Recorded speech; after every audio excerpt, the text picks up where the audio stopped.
It's the final day of COP30 in Brazil, where delegates are divided on reaching agreement on climate targets.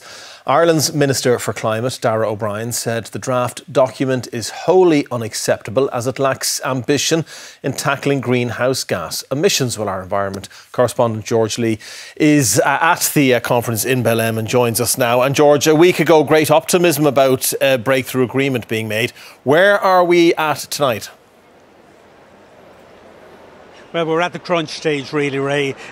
Usually when you come to this point of these negotiations, documents are put as being potential agreement documents, and then it really focuses the attention of the various groups, and that is exactly what's happened here now today.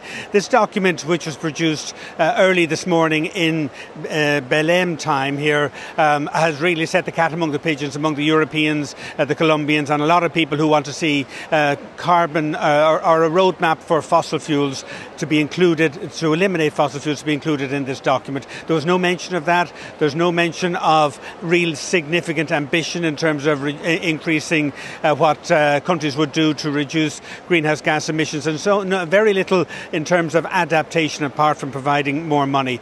It went down like a lead balloon. The European Union group certainly all got together, said this would fail if that was what they were voting on, and they went into a meeting then where they began to thrash things out among all of the parties, called a meet-around meeting, supposed to be pulling in the direction, everybody in the one direction. It was nothing like that. It was very, very tense and very, very strident in terms of the views that were put, with the various blocs standing off, saying who was responsible for climate change, who should do the heavy lifting. Here's Darragh O'Brien, our own climate minister, who was at that meeting himself, explaining how tough it was inside.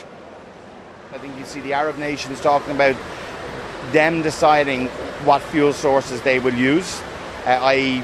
stay away from our oil and gas, and not wanting any reference at all to the transition, which is actually happening, and even in Arab states as well. And Arab states are, accelerating on renewables too. But yeah, there's quite significant gap and quite significant differences that still have to be worked through.